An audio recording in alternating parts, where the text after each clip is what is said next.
अरिहंत सिद्ध सूर्य उपाध्याय साधु सर्व अर्थ के प्रकाशी मांगलिक उपकारी है। तिन्ह को स्वरूप जान राग ते भई जो भक्ति काय को नवाए स्तुति को उचारिए। धन्य धन्य ते नहीं ते काज सब आज भई कर जोरी बार बार वंदना हमारी है। मंगल कल्याण सुख ऐसो हम चाहत हैं। हो मेरी ऐसी दशा जैसी तुम धारी है। हो मेरी ऐसी दशा जैसी तुम धारी है। मंगलमय मंगल करण वीत राग विज्ञान नमो ताहि जाते भई अरहंतादि महान। करि मंगल करि हो महा ग्रंथ करण को काज जाते मिले समाज सब पावे निज पद राज। इस भव तरु का मूल एक जानहु मिथ्या भाव ताको करि निर्मूल अब करिए मोक्ष उपाय करिए मोक्ष उपाय। प्रश्न देखेंगे पहले। क्वेश्चन नंबर है 358 358 नंबर का प्रश्न है। व्यवहार बिना निश्चय का उपदेश कैसे नहीं होता। पेज नंबर है 252 पेज है मोक्षम प्रकाशक में।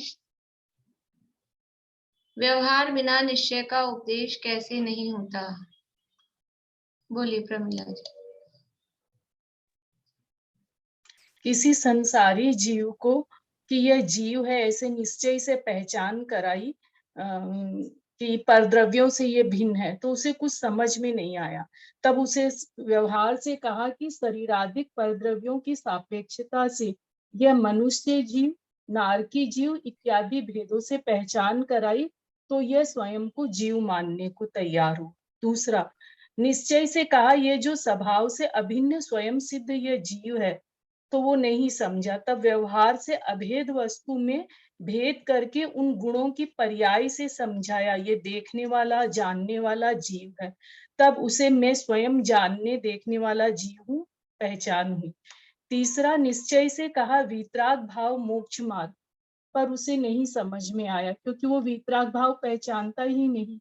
तब कहा जो परद्रव्यों के निमित्त से राग होता था वो तत्व श्रद्धान ज्ञान पूर्वक मिटा, तो अहिंसा आदि रूप व्रत शील संयम जो वितराग भाव के जो विशेष चिन्ह उससे बताया उसे कि वितराग, तब उसे व्रतशील संयम वितराग के विशेष वितराग भाव के विशेष से बताया, तो उसे उन वितराग भावों की पहचान हुई। इस प्रकार व्यवहार से निश्चय का उपदेश। बहुत बढ़िया, बहुत अच्छा आपने अपने शब्दों में बताया। बिल्कुल लास्ट में मुझे लास्ट के पॉइंट में ना थोड़ा सा एक समझ में नहीं आ रहा है कि वितराग भाव के जो विशेष बोले ना, तो व्रतशील तो मतलब वो हम लोग तो उसको प्रवृत्ति में देख रहे हैं, और वो वितराग भाव तो प्रवृत्ति मतलब वो शुद्धोपयोग चारित्र रूप। देखो, विशेष का अर्थ भेद भी होता है और विशेष का अर्थ पर्याय भी होता है, और विशेष का अर्थ मतलब उसी तरह का जिसको वो कहा जा रहा है ऐसा भी उसका अर्थ होता है। तो यहाँ व्रत शील संयम आदि वीतराग भाव के विशेष बताए, यानी वीतराग भाव के भेद हैं। एक्चुअल में जो व्रत है, निश्चय से जो व्रत है अंदर वीतरागता पूर्वक, वो वीतराग भाव के भेद हैं, व्रत, शील, संयम। उस वीतराग भाव को ही व्रत लेने का जो परिणाम आया तीन कषाय चौकड़ी में के अभाव में, वो व्रत है। शील पालने का भाव वो वीतराग भाव है, तो वो उसके भेद हैं। लेकिन वो व्रत, शील, संयम दिखाई कैसे देता है? वो परद्रव्य का निमित्त मिटने की सापेक्षता द्वारा व्रत, शील, संयम आदि रूप वीतराग भाव के विशेष बताए। यानी धर्म तो है वीतराग भाव, और वो व्रत, शील, संयम भी निश्चय से वीतराग भाव स्वरूप ही है। लेकिन अगर उसको ऐसा कहें कि व्रत, शील, संयम धारण करना है तो क्या करो कि वीतराग भाव स्वरूप हो जाओ, तो समझ में नहीं आता है।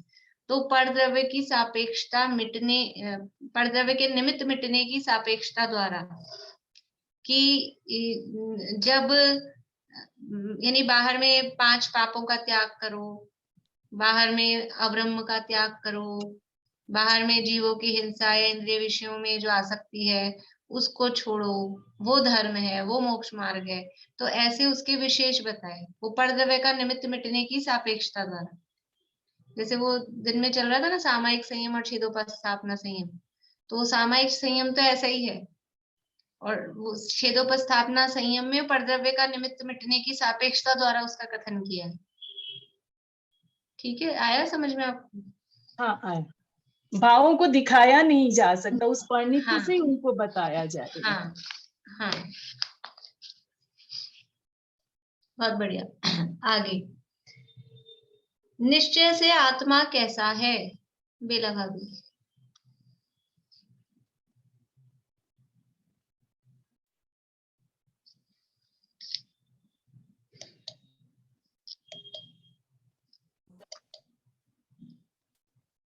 हो गया चालू? बोलिए। फिर बंद हो गया, फिर बंद हो गया।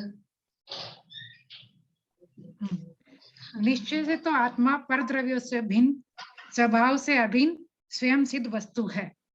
बढ़िया। निश्चय से आत्मा परद्रव्य से भिन्न, स्वभाव से अभिन्न, स्वयं सिद्ध वस्तु है।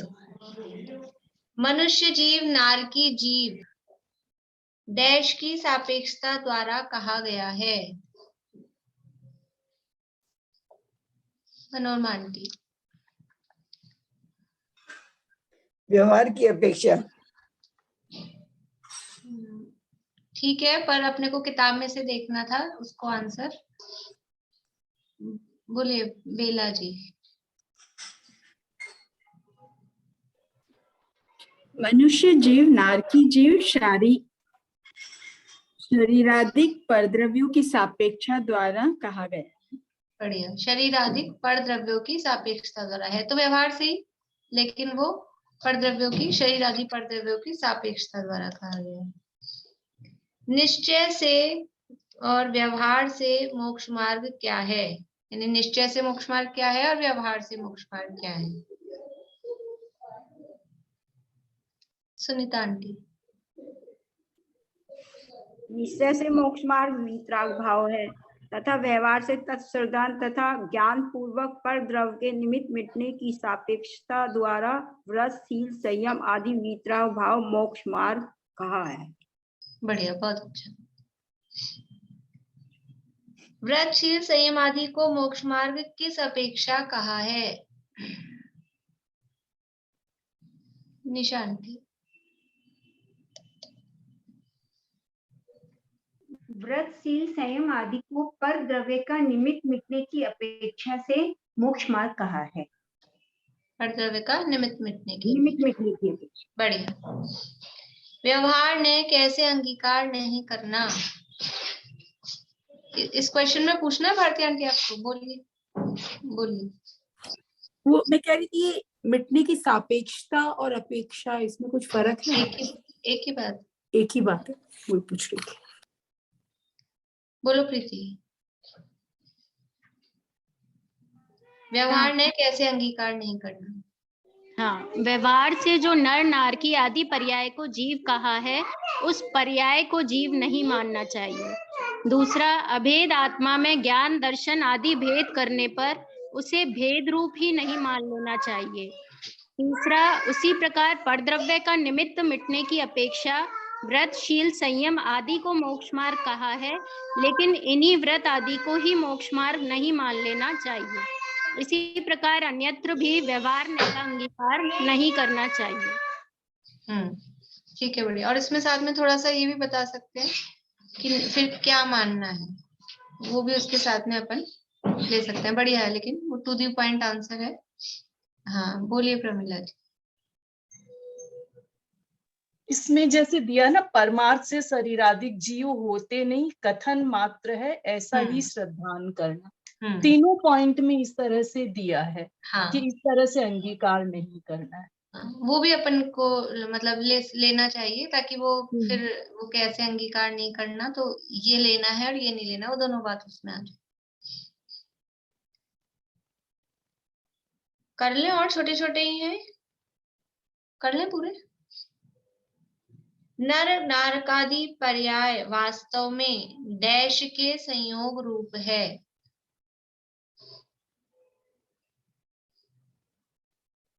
बोलिए बेला भाभी। नर नारकादि पर्याय वास्तव में जीव पुद्गल के संयोग रूप है। जीव पुद्गल के संयोग, बढ़िया। निश्चय से आत्मा डैश है, भेद तो डैश के लिए किए हैं।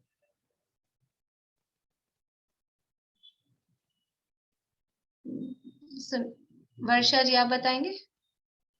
बोलिए। निश्चय से आत्मा अभेद है, भेद तो समझाने के अर्थ के लिए किए हैं। बढ़िया। आत्मा के परद्रव्य का ग्रहण त्याग होता है या नहीं, और क्यों? निशांति। आत्मा के परद्रव्य का ग्रहण त्याग नहीं होता, क्योंकि त्यागोपादान शून्यत्व नामक आत्मा में एक शक्ति है जिसे आत्मा नहीं त्यागता कुछ भी कभी, नहीं ग्रहण करता कुछ भी कभी। क्योंकि यदि परद्रव्य का ग्रहण त्याग आत्मा के हो जाए तो आत्मा परद्रव्य का कर्ता हर्ता हो जाएगा, पर कोई भी द्रव्य किसी द्रव्य के अधीन नहीं है, सभी स्वाधीन है। यह सिद्धांत है। इसलिए आत्मा सिर्फ अपने रागादि भावों को छोड़कर वीतरागी ही होता है। बढ़िया। वीतराग भाव और व्रतादि में क्या संबंध है? बोलिए भारती आंटी। कार्य कारणपना। कार्य कारणपना है, ठीक है। वीतराग भाव और व्रतादि में कार्य, पूरा इसमें नहीं, वो मुझे ऐसा लगा आपने उल्टा बोल दिया, लेकिन फिर वो सही था। कार्य कारण, वीतराग भाव है कार्य और व्रतादिक है, नहीं, वीतराग भाव के और व्रतादि के, हाँ, कार्य कारणपना, नहीं, इसमें ही उल्टा है। वीतराग भाव है कारण और व्रतादिक है कार्य, तो कारण कार्यपना होना चाहिए। जो वीतराग भाव कार्य है, व्रतादिक निमित्त है, ठीक है, इस अपेक्षा से ले सकते हैं। वीतराग भावों के और व्रतादिक के कदाचित कार्य कारणपना है, यानी वहां निमित्त कारण है, तो वीतराग भाव वो जो कार्य हुआ उसमें व्रतादिक लिए, वो उसमें निमित्त हो सकते हैं। इस तरह से वो कार्य कारणपना उनमें है। चलिए, ठीक तो है। इसमें कार्य और कारण कौन हुए? वीतराग भाव कारण हुआ। देखो, जो ये संबंध का वो अपन दोनों तरफ से घटा सकते हैं इसको। तो अभी कार्य कारण संबंध बताना है, तो वीतराग भाव कार्य और उसमें व्रतादिक कारण, तो वो व्रतादिक हो गए, उसमें निमित्त कारण। दोनों तरह से होता है। कभी हम व्रत लेते हैं, उससे हमको उसके बाद में, पहले तो अपन ने ले लिए, फिर धीरे धीरे वितरागता बढ़ती है, तो वो व्रतादिक कारण हो गए और वो वितरागता कार्य हो गई। और कभी ऐसा भी होता है कि पहले हमारे भाव हो गए हैं, वितराग भाव हो गए हैं, उससे राग छूट गया है, फिर व्रतादिक धारण करते हैं, तो दोनों तरह से वो बनता है। इसलिए वो कारण कार्य कहो, कार्य कारण कहो, वो दोनों में परस्पर में लगेगा। अब अपनी चर्चा चल रही है पेज नंबर 254। यहाँ पर ये दोनों नयों को अंगीकार करने के लिए किस तरह की इसकी प्रवृत्ति हो रही है वो बता रहे हैं। कि या तो वो क्योंकि उभयाभास है ना, उभयाभास है तो निश्चयाभास वाले गुण भी उसमें आएंगे, व्यवहाराभास वाले गुण भी उसमें आएंगे।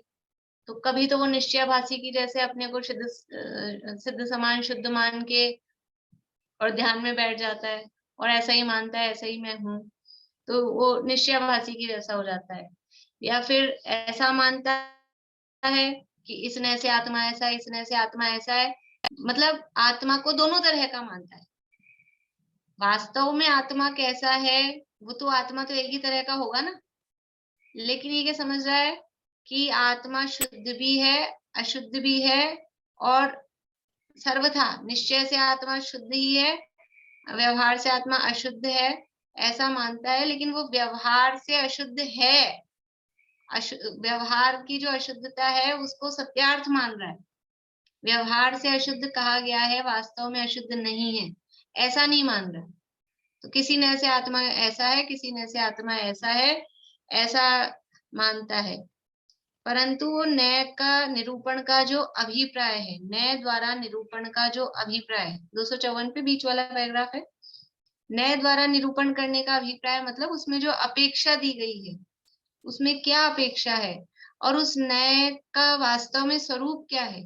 व्यवहार नय है ही अभूतार्थ है, मतलब उसकी श्रद्धा नहीं करनी है, वो जो कह रहा है वैसा मानना नहीं, काम चलाना है।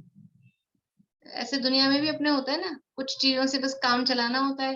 काम चलाने के लिए आपस में, यानी ट्रेन है कि कहीं ऐसी पब्लिक प्लेस है, वहां पे काम चलाने के लिए अब आजकल तो इंग्लिश में बोलते हैं सब अंकल आंटी और ऐसे, तो वो भाव भी नहीं आते। नहीं तो पहले के जमाने में हर किसी को भी चाचा मौसी ऐसे बोल दिया तो क्या वो चाचा और मौसी हो जाता है? मानते थोड़ी ना कोई, वो काम चलाने के लिए कि अब इनसे काम निकलाना है, तो प्यार से, मतलब बोलने में भी कुछ ऐसा अपनापन वाला शब्द लिए तो वो काम चलता है। तो ऐसे ही व्यवहार ने से केवल काम चलाना है, प्रयोजन उससे सिद्ध करना है, लेकिन व्यवहार ने जो कह रहा है वो मानना नहीं है। पर इसकी गड़बड़ क्या हो रही है कि व्यवहार, जिनवाणी में दोनों नयों का अंगीकार करने को कहा है, तो निश्चय भी सच्चा है और व्यवहार भी सच्चा है, ये इसका उभयाभास है। निश्चय जो कह रहा है वो भी सही है, व्यवहार जो कह रहा है वो भी सही है, ये उभयाभास हो रहा है। तो न्याय द्वारा निरूपण का जो अभिप्राय है उसे नहीं पहचानता है। लास्ट लाइन देखिए कि जिस भाव ही का सहितपना उस भाव ही का रहितपना एक वस्तु में कैसे संभव हो। जिससे रहित है उसी से सहित हो, एक साथ एक समय में सर्वथा, वो कैसे संभव हो सकता है। तो अब यहाँ कह रहे हैं तो किस प्रकार है। जैसे राजा और रंक मनुष्य पने की अपेक्षा समान है। ये लाइन कहीं आई थी? कहाँ आई थी? बोली बेला भाभी। 12 भावना में नहीं, यहाँ मोक्ष और प्रकाशक में कहाँ इस तरह है? से। बोली प्रमिला जी। पर याद नहीं, राजा और मनुष्य पने की अपेक्षा तो समान है, पर अनीता आंटी बोलिए, अनीता आंटी। मोक्ष मार्ग प्रकाशक में आए साथ तीसरा अधिकार, तीसरा मैंने निशा आंटी। निश्चयाभासी के प्रकरण में। बहुत बढ़िया, निश्चयाभासी के प्रकरण में आई ना? वहाँ अभी तो पढ़ी है, निश्चयाभासी का प्रकरण से ही 7वें अधिकार में ही है, वहां यही की लाइन दी है। जैसे राजा और रंक मनुष्य बने की अपेक्षा समान है, उसी प्रकार सिद्ध और संसारी को जीवत्व पने की अपेक्षा समान कहा है। जो समान कहा है, शास्त्र में समान कहा है कि नहीं? सिद्ध और संसारी को, जो निगोद में सोही मुझ में सोही मोक्ष मुझार, सब जीव से सिद्ध सम, ये जिनवाणी में कहा है। लेकिन वो उसकी अपेक्षा क्या है? वो जीवत्व पने की अपेक्षा समान है, अभी वर्तमान पर्याय में समान नहीं है। उनको जो समान कहा है वो जीवत्व, वो भी जीव है, ये भी जीव है, ये भी जीव है, सब जीव है, जीव पने की अपेक्षा समान है, संसारी और सिद्ध। तो संसारी भी जीव, सिद्ध भी जीव। ऐसे अपन ज्ञानों में कर सकते हैं, मति ज्ञान, शुद्ध ज्ञान, अवधि ज्ञान, मने परे ज्ञान, केवल ज्ञान। क्या समानता है कि ज्ञान पने की अपेक्षा सब समान है, लेकिन जो मति ज्ञान है वो केवल ज्ञान नहीं है, जो अवधि ज्ञान है वो मति ज्ञान नहीं है, वो पर्याय है। मति शुद्ध अग्नि मन परे, ये तो पर्याय है, उसमें ज्ञान पने की अपेक्षा समान है। ऐसे ही संसारी और सिद्ध, ये तो पर्याय है, उस पर्याय में जीवत्व पना जो है, जीव, तो जीव पने की अपेक्षा समान है। चांदी की थाली और लोहे की थाली और पीतल की थाली और क्या, स्टील की थाली, कांसे की थाली, ये सब क्या है, समान है कि असमान है? कि पुद्गल की अपेक्षा कहें या थाली की अपेक्षा कहें तो सब समान है, जो उनसे प्रयोग, उनसे जो काम निकलना है भोजन करने रूप, उस अपेक्षा सब समान है। लेकिन समान ही नहीं है, वो जो पर्याय का जो अंतर है, धातुओं का जो अंतर है, वो अंतर है भी, ऐसा नहीं है। लेकिन समान कहा है तो किस अपेक्षा कहा है, वो नहीं समझता।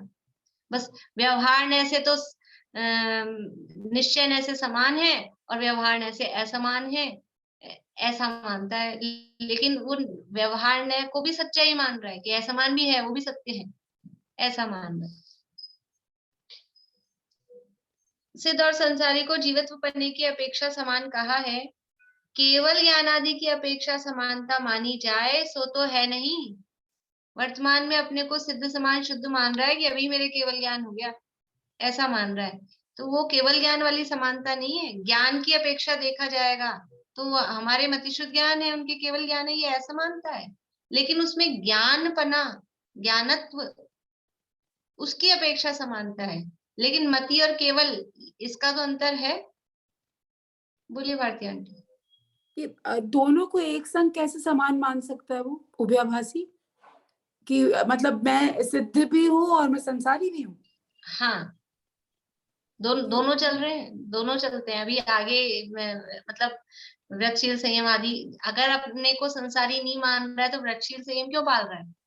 इसमें आगे चल के कहेंगे कि जैसे निश्चयाभासी जैसा तो ये कर रहा है, लेकिन निश्चयाभासी जैसी दुर्गति भी उसकी नहीं है, क्योंकि निश्चयाभास के साथ साथ में वो वृक्षशील संयम भी पाल रहा है। निश्चयाभासी तो स्वच्छंदी हो रहा है पूरा, तो वो तो दुर्गति का पात्र है ऐसा लिखा, लेकिन ये वैसा स्वच्छंद भी नहीं हो रहा। तो अगर तुम सिद्ध समानी हो गए हो, शुद्धि हो, तो फिर वृक्षशील संयम क्यों पाल रहे हो? तो वो अपने को अशुद्ध भी मान रहा है, तब तो पाल रहा है वृक्षशील संयम। केवल ज्ञान। हाँ बोलिए। इसमें बनारसी दास जी निश्चयाभासी हो गए थे ना? हाँ, बनारसी दास जी निश्चयाभासी हो गए थे कि वो अपने को वैसे ही मानते थे और कमरे में बंद होके नग्न हो जाते थे और कहते थे हम मुनि हो गए। तो उनको क्योंकि गुणस्थानों का ज्ञान नहीं था, तब तक भूमिका का ज्ञान नहीं था, बस नग्न होने को मुनिपना मान रखा था। कमरा को बंद करके 4 दोस्त मिलके नग्न हो गए, इतनी देर के लिए मुनि हो गए, फिर वापस कपड़े पहन लिए। तमाशा थोड़ी ना है। फिर किसी ने उनको गुणस्थान पढ़ाए, तब भूमिका का ज्ञान हुआ कि मुनि दशा किसका नाम है, क्या भूमिका होती है मुनि दशा में, क्या स्थिति होती है।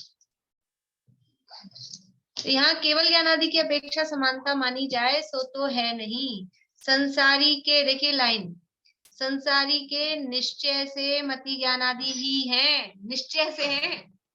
किसके हैं? लेकिन निश्चय से मति ज्ञान आदि है। अब इसमें ये कह दिया तो क्या समझेंगे अपन, निश्चय से मति ज्ञान आदि है। इस संसारी के अपेक्षा दी है ना, किसके हैं? अब इसमें जीव के नहीं कह रहे, इसमें संसारी जीव, अकेला जीव नहीं है, ये संसारी जीव के, संसारी जीव के मति ज्ञान आदि भी निश्चय से है। अब हर जगह एक ही जोड़ो कि नहीं, वो तो व्यवहार से होते हैं, व्यवहार से होते हैं, ऐसा नहीं है। अगर पहली अपेक्षा बदल गई है तो ये इसमें भी बदलाव हो जाएगा। अकेला जीव कहेंगे कि जीव के मति ज्ञान आदि व्यवहार से कहे हैं, भेद देखकर, फिर तो केवल ज्ञान भी जो पर्याय रूप है वो भी व्यवहार में चल जाएगा। लेकिन अगर हम संसारी जीव की बात कर रहे हैं तो संसारी जीव के मति ज्ञान आदि निश्चय से हैं, संसारी जीव के राग आदि निश्चय से हैं। कौन से निश्चय से हैं? अशुद्ध निश्चय से है, लेकिन है तो निश्चय है ना, भले ही अशुद्ध निश्चय से हो। ये संसारी के, यहाँ तो खैर शुद्ध शुद्ध का भेद नहीं करना है, यहाँ तो निश्चय का मतलब है वास्तव में सत्यार्थ। तो संसारी जीव के मति ज्ञान आदि सत्यार्थ है, भूतार्थ है, विद्यमान है। केवल ज्ञानादि की अपेक्षा समानता मानी जाए सो तो है नहीं। संसारी के निश्चय से मति ज्ञानादि ही है। सिद्ध के केवल ज्ञान है, सिद्ध के निश्चय से केवल ज्ञान है, संसारी के निश्चय से मति ज्ञान है। इतना विशेष है कि संसारी के मति ज्ञान आदि कर्म के निमित्त से हैं, इसलिए स्वभाव अपेक्षा संसारी में केवल ज्ञान की शक्ति कही जाए तो दोष नहीं है, क्योंकि वो जो मति ज्ञान है वो कर्म के निमित्त से वो पराधीन है, पर सापेक्ष है, इसलिए स्वभाव तो वही है। स्वभाव अपेक्षा संसारी के निश्चय से केवल ज्ञान है, लेकिन पर्याय अपेक्षा संसारी के निश्चय से मति ज्ञान है। तो अपेक्षा लग गई ना, वो स्वभाव की और ये पर्याय की।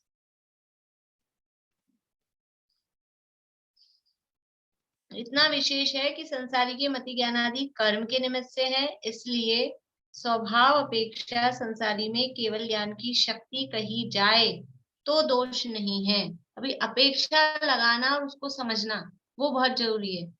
अभी कहो जिनवाणी में भी ऐसा ही लिखा है, तो जिनवाणी में जो लिखा है वो दोषयुक्त नहीं लिखा है, पर जिनवाणी की बात को अपेक्षाओं को बराबर नहीं समझा और खाली कुछ बात पकड़ ली, उसके चक्कर में ये गड़बड़ हो रही है।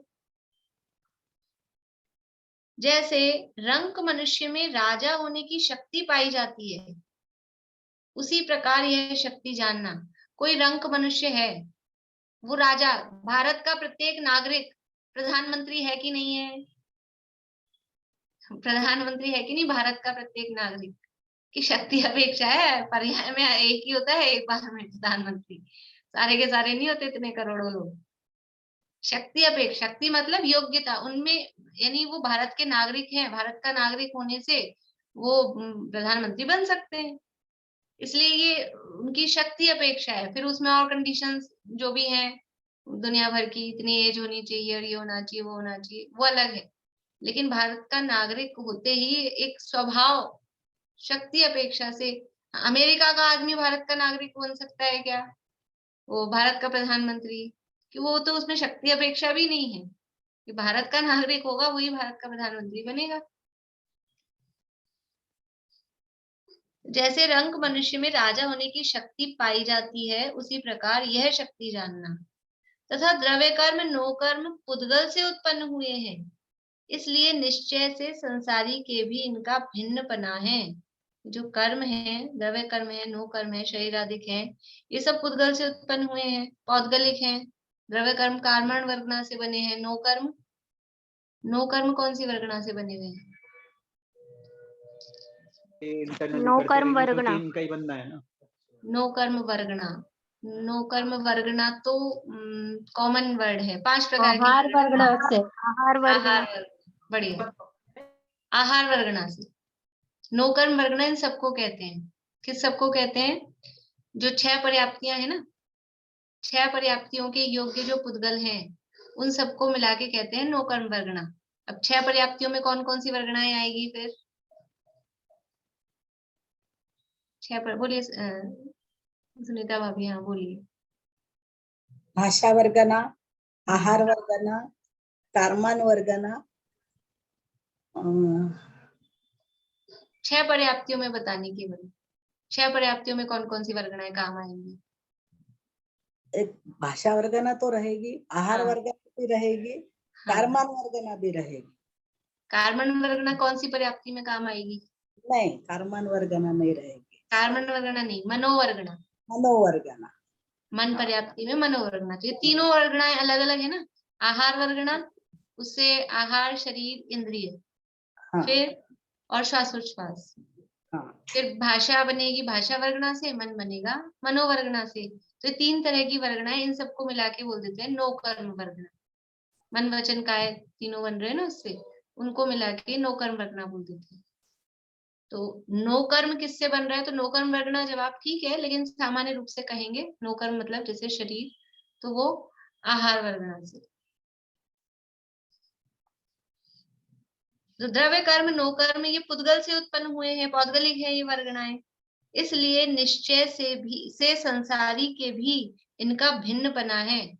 संसारी जीव भी निश्चय से वर्तमान में ही लेकिन किस अपेक्षा से कि अभी स्वभाव अपेक्षा से, स्वभाव से ये शरीर और कर्म नो कर्म ये जो भी हैं ये पुद्गल हैं और मैं चेतन हूँ, इसलिए अभी ही मैं इनसे भिन्न हूँ, अभी ही भिन्न हूँ। लेकिन कैसे भिन्न हूँ कि पर्याय में भिन्न नहीं हूँ, शक्ति अपेक्षा कहो कि स्वभाव अपेक्षा कहो, वैसे भिन्न हूँ। अभी भिन्न अगर पर्याय में भी हो गया तो फिर कुछ करना ही कहाँ है, फिर तो भिन्न ही है। फिर इतनी माथा बच्ची करी क्यों रहे, फिर काय को कुछ करते हैं, इसलिए अभी नहीं है। इसलिए निश्चय से संसारी के भी इनका भिन्नपना है, परंतु सिद्ध की भांति इनका कारण कार्य अपेक्षा संबंध भी न माने तो भ्रम ही है। जैसे सिद्ध भगवान के अब कर्म का नो कर्म का कोई संबंध नहीं है, कोई निमित्त नैमित्तिक, कारण कार्य का मतलब यहाँ निमित्त नैमित्तिक ही समझना, कोई किसी भी प्रकार का निमित्त नैमित्तिक कोई संबंध नहीं है, सर्वथा उनके संबंध से रहित हो गए, द्रव्य कर्म भाव कर्म नो कर्म से संपूर्ण रूप से रहित हो गए हैं। लेकिन अपने भी ऐसे ही मान ले कि मैं तो निश्चय से भिन्न हूँ कर्म नो कर्म से, तो अभी कोई भी संबंध नहीं है क्या अपने कि है निमित्त नैमित्तिक, ये कारण कार्य संबंध ये अभी है, अभी ये शरीर आदि संयोगों का कर्म का ये निमित्त है।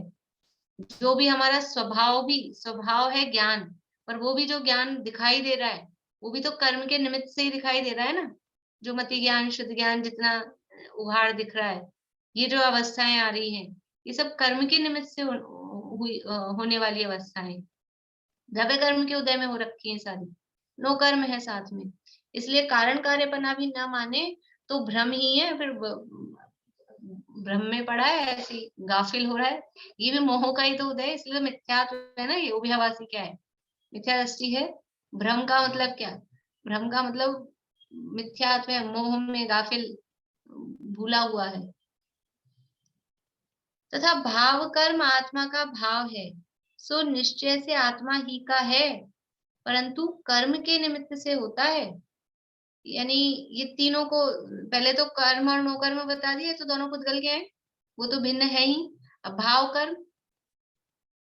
कर्म आत्मा का भाव है, मोह राग द्वेष क्रोध मान माया लोभ, ये जो विकारी परिणाम हो रहे हैं, हिंसा झूठ चोरी कुशील परिग्रह के परिणाम, शुभ भाव अशुभ भाव, ये जो भी हैं ये क्या है, ये सब आत्मा के भाव हैं।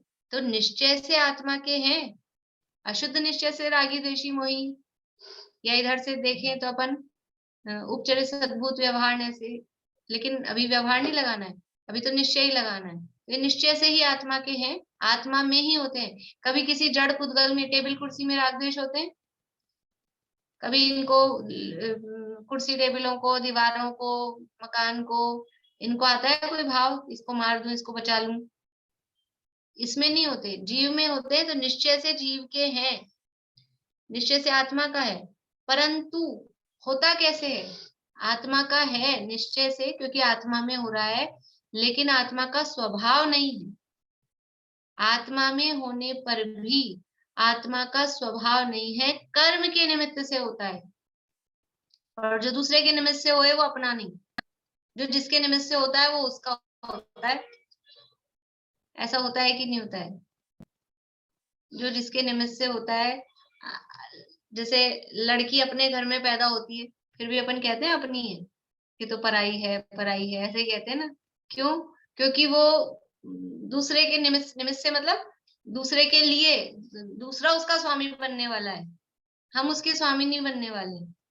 तो ऐसे ही ये जो राग भाव कर्म हो रहा है, राग द्वेष हो रहे हैं, ये कर्म के निमित्त से होते हैं। और समझ लीजिए जैसे कि जो पुत्र होता है, संतान होती है, उसको पिता का क्यों कहा जाता है, उत्पन्न होता है माँ से, लेकिन फिर भी नाम किसका चलता है दुनिया में, पिता का। क्यों, क्योंकि जो जिसके निमित्त से होता है वो उसका, तो निमित्त कौन है, निमित्त है पिता।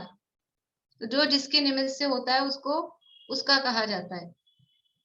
तो ये राग द्वेष भाव हो रहे हैं आत्मा में, लेकिन वो कर्म के निमित्त से होते हैं। फुंसी हो गई, बुखार हो गया शरीर में, कहाँ हुआ, निश्चय से कहाँ हुआ बुखार हुआ है, वो निश्चय से हुआ है कि व्यवहार से हुआ है, बेला भाभी, बुखार हुआ अगर तो निश्चय से हुआ कि व्यवहार से हुआ? व्यवहार से ही हुआ। व्यवहार से ही हुआ तो फिर ठीक है। व्यवहार तो झूठा होता है तो अपने को दवाई लेने की जरूरत थोड़ी ना है। अभी हाँ, इस मौसम में, मतलब ऐसे माहौल में बुखार हो जाए, व्यवहार से हुआ है ना, व्यवहार तो झूठा होता है। हाँ तो फिर जरूरत तो दवाई नहीं तो ना है, ले। अपने आप भी ठीक हो जाता है वो, कई समय बाद, कुछ समय बाद अपने आप ठीक हो जाता है। अभी ऐसे नहीं। तो क्या निश्चय से बुखार हुआ? निश्चय से हुआ ना, शरीर में। अभी शरीर गर्म हो रहा है कि नहीं बुखार में? हाँ, व्यवहार से हो रहा है कि वास्तव में हो रहा है? अब निमित्त। क्या कहोगे आप, क्या कहोगे? निश्चय से शरीर में। निश्चय से हो रहा है ना। अभी शरीर जो गर्म दिख रहा है, ये तो अभी हो रहा है ना, मतलब निश्चय से हो रहा है। निश्चय से हो रहा है शरीर में अभी, लेकिन नहीं अभी समझ अभी नहीं आया अब ये वाली बात, देखो, वापिस से थोड़ा सा और अच्छा से समझना। हाँ देखो, बुखार हुआ शरीर में, ये तो उदाहरण था समझाने के लिए। हाँ, शरीर में बुखार हुआ तो निश्चय से हुआ कि व्यवहार से हुआ? कि स्वभाव अपेक्षा से देखेंगे तो व्यवहार से है, कि बुखार होना शरीर का स्वभाव नहीं है। लेकिन अभी पर्याय में, अभी अभी वर्तमान में देखेंगे तो शरीर में ही हुआ है, और कहीं नहीं हुआ है। अपना ही शरीर गर्म दिख रहा है। शरीर गर्म होता है तभी तो बुखार कहते हैं। तो वो जो गर्म हो रहा है शरीर, निश्चय से हो रहा है गर्म की व्यवहार से हो रहा है? कि शरीर के स्वभाव की तरफ से देखेंगे तो निश्चय से वो गर्म नहीं है। निश्चय से उसका स्वभाव गर्म रहना नहीं है, मतलब वो जो टेम्परेचर होता है उतना रहना है। लेकिन अभी 103 104 जो दिख रहा है वो निश्चय से नहीं है। लेकिन पर्याय में देखेंगे अभी अवस्था में, तो निश्चय से अभी 103 104 है, अभी है, शरीर में हो रहा है। लेकिन वो शरीर में हुआ है, फिर आप क्यों कह रहे हो कि व्यवहार से हो रहा है? क्योंकि वो किसी निमित्त से हुआ है। ठंडी हवा लग गई, कि कुछ खाने में गलत आ गया, कि कोई किसी का इन्फेक्शन हो गया है, संक्रमण लग गया है आपको, कुछ भी, उससे हुआ है, पर निमित्त से हुआ है। इसलिए वो स्वभाव नहीं है। देखो, स्वभाव किसके निमित्त से होता है? अग्नि गर्म है, वो किसके निमित्त से होती है? अग्नि गर्म, अग्नि किसके निमित्त से गर्म होती है? पानी गर्म होता है, वो पानी तो अग्नि के निमित्त से गर्म होता है। गर्म होना पानी का स्वभाव नहीं है। तो जो स्वभाव नहीं है उसमें तो परनिमित्त काम करता है। लेकिन जो स्वभाव है उसमें कौन सा निमित्त काम करता है? अग्नि को गर्म होने के लिए क्या करना पड़ेगा? नीचे क्या, वो तो खुद ही गर्म है। तो स्वभाव, इसमें समय सार में अमृत चंद्राचार्य ने ऐसे लिखी वाक्य है, वो समझ लो वस्तु व्यवस्था बताने वाली। न ही वस्तु शक्त्या परम अपेक्षन्ते। वस्तु की शक्ति, वस्तु का स्वभाव, वो पर की अपेक्षा नहीं रखती है। वस्तु के स्वभाव को, शक्ति को किसी दूसरे की अपेक्षा नहीं है। और दूसरे की अपेक्षा सापेक्षता द्वारा, मतलब उसके निमित्त द्वारा जो हो रहा है, जो भी कुछ दूसरे के निमित्त से हो रहा है, इट मीन्स वो स्वभाव नहीं है। वो स्वभाव नहीं है। हो रहा है अभी वर्तमान में, इसलिए कह दिया कि अभी हो रहा है, निश्चय से दिख रहा है। लेकिन फिर भी वो व्यवहार से है। क्यों है? क्योंकि वो स्वभाव नहीं है, अपने आप नहीं हुआ है, वो किसी न किसी के निमित्त से हुआ है। ये अपन ने मोक्षा प्रकाशक में या दूसरे अधिकार में जब अपन ने पढ़ा था कि वो कर्मों के अनादिपने की सिद्धि की थी ना, जब वहां, कि यदि राग आदि को अनादि से मान ले, कर्म के निमित्त के बिना राग आदि को मान ले, तो वो स्वभाव हो जाएगा कि राग आदि तो अनादि से ही है, जो अनादि से है, क्यों अनादि से कर्म पहले कर्म को मानना पड़ेगा। कर्म के निमित्त से राग आदि हुए हैं, नहीं तो राग आदि स्वभाव सिद्ध हो जाएंगे। वहां पे ये बात सिद्ध की है दूसरे अधिकार में शुरू में। तो भाव कर्म आत्मा का भाव है, सो निश्चय से आत्मा ही का है, परंतु कर्म के निमित्त से होता है, इसलिए व्यवहार से कर्म का कहा जाता है। निश्चय से आत्मा का ही है, लेकिन कर्म के निमित्त से। ये ऐसी अपेक्षाएं समय सार में बहुत जगह दी है। कहीं राग को आत्मा का कहते हैं, कहीं राग को पुद्गल का कहते हैं, परद्रव्य का कहते हैं। यदि अपेक्षा नहीं समझे तो ऐसा सिर घूम जाए कि कह क्या रहे हैं, समझ ही नहीं आ रहा। कभी अपना कहते हैं, कभी पर का कहते हैं, कभी निश्चय से अपना कहते हैं, कभी व्यवहार से अपना कहते हैं, और कभी कहते हैं है ही नहीं। अपेक्षा नहीं समझेंगे तो वो दादा की किसी उसमें है अपेक्षा नहीं मतलब इस तरह की कुछ लाइन है, अपेक्षा समझ ले तो सब समझ आ जाएगा और अपेक्षा नहीं समझे तो सब गड़बड़, ऐसा भाव है, पर वो एग्जैक्ट लाइन याद नहीं आ रही है मुझे। ये अपेक्षा समझना बहुत जरूरी है। भाव कर्म आत्मा का भाव है, सो निश्चय से आत्मा ही का है, परंतु कर्म के निमित्त से होता है, इसलिए व्यवहार से कर्म का कहा जाता है। तथा सिद्धि की भांति संसारी के भी रागादि न मानना, उन्हें कर्म ही का मानना, वह भी भ्रम ही है कि हमारे तो है ही नहीं रागादि। जैसे सिद्ध शुद्ध है वैसे हम शुद्ध हैं, अभी अपने को सर्वथा ही शुद्ध माने, कर्म के ही है रागादि, तो मेरे थोड़ी ना होते, मैं क्या करूं? गुस्सा आ गया तो क्या करें? कर्म का उदय आ रहा था, क्रोध कर्म का। तो ऐसा नहीं है, अपनी गलती नहीं मानेगा। अब जो जो अपनी गलती नहीं मानता है वो क्या होता है? वो स्वच्छंद हो जाता है। फिर अपनी गलती स्वीकार करना ये भी बड़ा पुरुषार्थ है। अपनी गलती स्वीकार कर ले, मतलब है कि वो गलती के सुधार की दिशा में, पहला कदम तो ये है, और वो सुधार की दिशा में आगे बढ़ गया है, स्वीकार कर लिया है। तो अपने को सिद्ध की भांति संसारी के भी वर्तमान में भी रागादि न मानना, उन्हें कर्म ही का मानना, वह भी भ्रम है। तो ये भी भ्रम है। और अपना समय भी अभी हो गया है, आगे फिर पढ़ तो लेते ताकि वो बात पूरी हो जाए, फिर चर्चा कल करेंगे। इस प्रकार नयों द्वारा एक ही वस्तु को एक भाव अपेक्षा ऐसा भी मानना और ऐसा भी मानना, वह तो मिथ्या बुद्धि है, परंतु भिन्न भिन्न भावों की अपेक्षा नयों की प्ररूपना है, ऐसा मानकर यथा संभव वस्तु को मानना सोच सच्चा श्रद्धान है। इसलिए मिथ्या दृष्टि अनेकांत रूप वस्तु को मानता है, परंतु यथार्थ भाव को पहचान कर नहीं मान सकता, ऐसा जानना। तो ये नयों की अपेक्षा, जिनवाणी की अपेक्षा, जिनवाणी में कौन सा कथन किस अपेक्षा से कहा गया है, ऐसा हार्ड एंड फास्ट नहीं है कि निश्चय तो हमेशा इसी में लगेगा और व्यवहार तो हमेशा इसी में लगेगा, कि जो भी कथन है वो निश्चय से ही है। उसमें हम किस अपेक्षा से कह रहे हैं, वो अपेक्षा समझकर और हम यथार्थ भाव को ग्रहण करें। इससे मंगल भावना से अभी की बात यही पूरी करते हैं। भाभी एक पूछना था, जो टेलीग्राम की जो रिकॉर्डिंग होती है, इसको हम किसी को शेयर नहीं कर सकते? आपकी बहुत ही अच्छी पुरुषार्थ और भाग्य वाला, बहुत बढ़िया। कर सकते ना, नहीं कर सकते? लॉक है क्या उसमें? नहीं, जैसे मतलब वो टेलीग्राम में नहीं है जिसको हमें भेजना है, तो फिर नहीं कर सकते शायद। तो ये प्रीति बताएगी वो कॉपी वॉपी। मैं तो क्योंकि अब कंप्रेस कर देती हूँ तो वो व्हाट्सएप पे जा सकती है। पहले तो क्या कंप्रेस करना नहीं आता था, तो टेलीग्राम पे सेंड हो पाती थी। तो पुरुषार्थ और भाग्य वो क्या शेयर कैसे होगी, क्या दबा? व्हाट्सएप पे हो जाएगी वो शेयर। नहीं, उसको चाहे क्या वो सामने वाले के पास टेलीग्राम नहीं हो तो भी हो जाएगी? व्हाट्सएप पे हो जाएगी। उसको कैसे करना पड़ेगा, कॉपी है क्या? वो उसमें वो 3 डॉट आते हैं ना, उसमें शेयर का ऑप्शन आएगा, तो फिर वो नीचे खुल जाएंगे किस पे शेयर करना है, फिर व्हाट्सएप आ जाएगा उसमें। ठीक है, थैंक यू। कौन सा वाला प्रवचन कह रहे हैं? पुरुषार्थ और भाग्य का बहुत अच्छे उदाहरण थे भाभी, मैंने सुना और बहुत ही ज्यादा अच्छे थे। मेरे को लगा किसी एकदम मतलब सिंपल वाले को समझ में आ कहाँ गया। पर है वो? मतलब टेलीग्राम मैंने में भेजा था अभी 3-4 दिन पहले, टेलीग्राम पे भेजा हुआ है, तत्वार्थ सूत्र वाले। बहुत अच्छा था, बहुत अच्छा है वो वाला। चलिए जिनवाणी से भी करते हैं।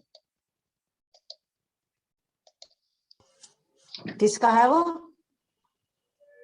हे पाणी पात्री वीर, जिन जग को बताया आपने, जग जाल में अब तक फंसाया, पुण्य एवं पाप ने।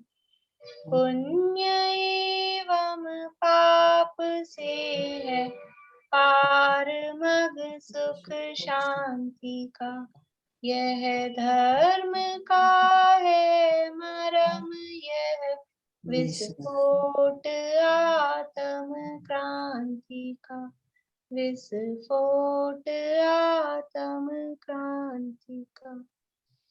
9 बार नमोकार मंत्र।